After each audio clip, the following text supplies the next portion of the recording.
Welcome to the first requested only way to play guide. If you want to request a guide as well, then skip to the end of the video for all that sellout stuff. But be warned, you're going to miss like 50 jokes and 3 funny ones, and maybe some good tips, no promises. Abaddon is from Earth, just like Zeus. I mean, technically he's an angel, so he's from heaven, or he's a place name, so he's from Abaddon, but still, food for thought. Abaddon is also a hot girl in the Supernatural series. This information I'm giving you will somehow make you a better Abaddon player.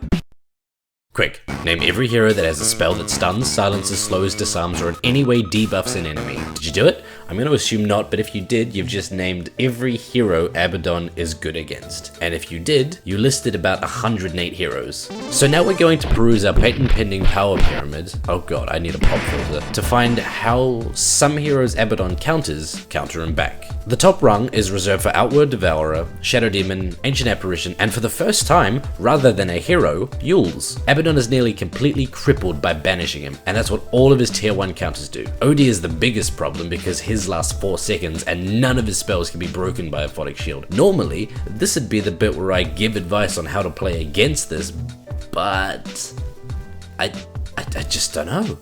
In general, manually pop your ult when you know OD or SD or Yules carriers don't have their imprisonments or disruptions or cyclones off cooldown. The tier 2 counters are any heroes that burn your mana, taking away what makes Abaddon powerful in his Aphotic Shield, and the tier 3 counters are a mashup between Death Ballers, Split Bushes, heroes that you can't purge debuffs from, or heroes that don't actually depend on debuffs in general. Like usual, the tier 3 counters are more of a slight pain you can ignore in most games. Just don't pick Abaddon into an OD, and you're fine.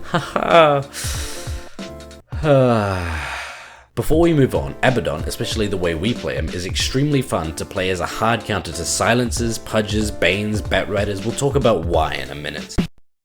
As with every one of these guides, you can find this one in-game as well as right here. It's the first link in the description. For the longest time I've been planning on making this guide, and I've waited so long that my weird build has turned out to be really close to the average build now. Regardless, ours goes maxing W first, 2 levels of E at 2 and 4, ult when available, and after W maxing Q, then the last 2 E levels at 13 and 14. It looks like this.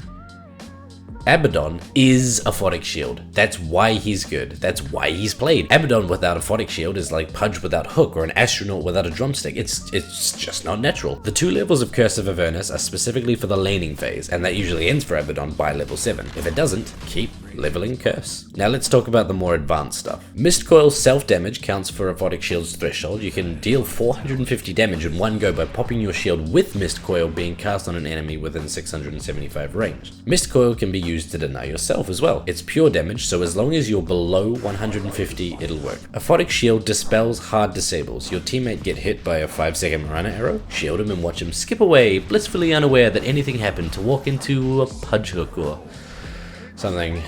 I mean, Abaddon can't win everything. Aphotic Shield makes you take 0 damage until it's gone, which means you could get Blink off of cooldown, stop people from lifestealing you, stop Psy Blades from working, all that good stuff. The important one is Blink, but the other ones are sort of interesting to think about. Aphotic Shield running out or being removed will always cause the burst of full damage to happen. That means removing one shield by casting another one will deal damage. There is no way that Aphotic Shield won't deal damage if it's put on you, unless the enemy is invisible or out of vision, so that sucks. Curse of Avernus, for some weird reason, is not a unique attack modifier, and it can be put on buildings. It also has the most frank flavor text of any spell, where Ogre Magi's multicast has, despite being largely incapacitated by his IQ, the Ogre Magi's success at battle is attributed to pure skill, which is just lovely. Abaddon has the curse that slows an enemy, speeds an ally. No shit. Thanks, flavor text writers. Borrowed Time can dodge projectiles and applies the same level of dispel that Shield does. It can be cast during nightmares, cyclones, dismembers, fiend scripts. As long as you aren't silenced, you can cast it. If you find yourself under 400 health when it comes back, it won't activate until you take damage. Very embarrassing early when 400 HP is like 80% of your health and you were just farming on 300 or so to then take a 2 damage hit from a ranged creep and make it pop. Remember to always be on the lookout for the need to manually cast Borrowed Time when you're up against like a Lina or a Dagon 5. If one damage instance of over 400 kills you, Borrowed Time won't auto-activate, so you have to cast it knowing you're about to get bursted. It's pretty easy to do against Lina with the wind-up animation and the 0.25 damage delay, like so. But Dagon, with its instant cast, well, that just takes the power of prediction, and that is an extremely high tier talent. So good job if you have it. You don't need these guides. In fact, please teach me. Abaddon's item build is the most plain and vanilla item build I have for any hero. There's no real point where you even notice your items are doing anything. Like, okay, AM picks up a Battle Fury. Oh god, he's farming like a machine. Alchemist picks up a Radiance. Oh no, he's a real threat now. Abaddon picks up a Vlad's. Oh, cool. I guess he's just a powerful hero who now has an aura too. That's not to say it isn't really insanely powerful. It's just the build's so subtle. A few small auras here and a few more stats there. To see what I mean, start off with a Tango, a Ring of Protection, a Mango or two, and an Iron Branch for good measure. The 2 Mangoes are for making sure we'll always have a pocket aphotic shield for diving and for running. We then finish Bassi for more mana to cast more shields to get more kills to win more games, and follow it up with our boots of choice, Phase.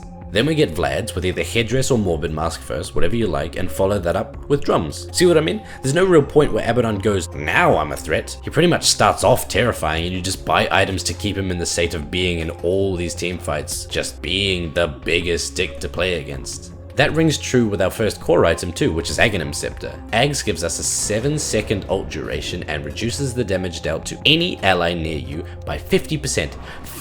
50% on everyone. That's pretty neat.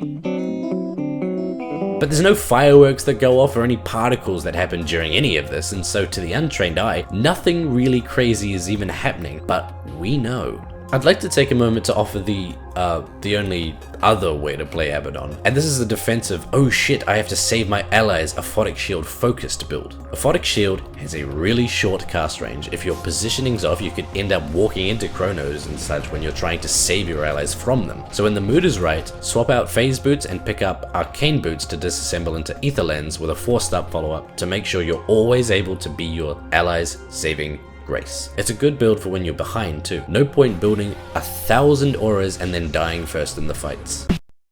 Abaddon is to the offlane like an astronaut is to a drumstick. They're made to be together. Also, I might be really limited with my analogies. Abaddon's a beast early game, if he's level 2. We're not the best at contesting the first rune, so go if there's nothing scary and block the lane if there is. There exists on US servers a demon by the name of Logon Booked at Grace. He was the harbinger of this Abaddon craze, and he and his minions are the worst people to find on the enemy team if you're playing safe lane, because he plays Abaddon, and Abaddon destroys the enemy's safe lane. The general gist of this is farm when you can, and stop the enemy carry from farming also. Whenever he comes in, whack him a few times. Whenever he goes for a last hit, shield the creep. Even if it's not the most efficient use of shield, it sure is fun to drive a complete stranger to madness, and that's exactly what it does. You can dive the tower too if you really wanted, but here's a tip. Prime your shields. Cast one, wait for the next one to be off cooldown, then dive. You can always have another shield available. And be careful, you're not invincible. As soon as your aphotic shields are gone, you can die. You have very low armor, and you didn't get a stout shield or anything to help you tank a tower. By level 6 though, you've really got no excuse not to dive. Unless the tower's gone already, in which case, sweet, go to the opposite lane and do the same. Right after level 6, as long as Abaddon has mana, Abaddon is one of the greatest heroes in the game. In fact, let me show you a power peak chart so you can truly grasp the Lord of the Font. Level 2 is your first peak, then 2 more at your first level of ult and your max level of shield, 6 and 7. You'll notice that there aren't really any peaks for Borrowed Time's other levels, and that the early game has on average the higher points than late game, but maybe that's just because I don't really have much experience late game, so I can't really write about it. Abaddon, when built like this, and constantly pushing, can easily close a game by the 20-minute mark. Let me just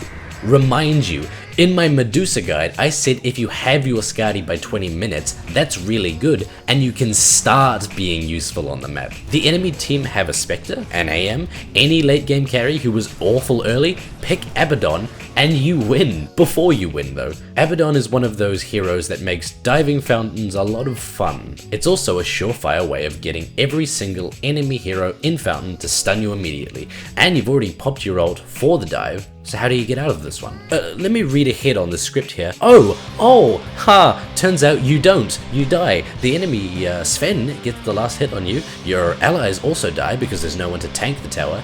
You then lose. Oh, huh. Wow, good job. Maybe this time you'll remember. I've said it before. Fountain dives ruin lives. Please, dive responsibly. And have fun. Well, 6.87 just came out as I was rendering this video. Luckily, Abaddon's changes were pretty much next to nothing. I'll be updating the Steam build so you get the new wind lace for your drums first. What else? Curse of Avernus is ever so slightly better. Bassie's lost one armor. See, like, nothing really crazy. Abaddon still counters the same hero, still goes the same items. He doesn't really need any of the new items, even situationally, I don't think. In all honesty, I'm super suspicious that this update went so conveniently for me. So, with 6.87 out now, I'd imagine a lot of you would like some custom-only way to play guides to wrap your head around your favorite heroes' changes. If that's true, for 1 week, the $20 Patreon perk has no patron limit, and the videos will be made within the week, or, if it's a long one, the fortnight. This particular guide was brought to you by Hyper Trouble, Dota 2 Noob, Pearson Newborn, Free Kill, Chet Cohen and Simon Jandelbars, Evil Motherfucking Jellyfish, Aaron Tang, Jacob Miller, Chestnut, Yabos McGee, Aldo Sasanto, Adam Sianan, Tsunami Shadow, Gregulus, Crean, Leafshank, Luca Droppers, Joy Deludens, Michael Robb, Lucas Sabecki, Wing, Mutton Thoreau, Max of S2D, Shoops, John Boone, and Red Mitchell. Tune in next time to actually see a series of 8.87 ready guides, beginning with Hurricane Pike Drow, which is 4 staff, Dragonlance, that new item.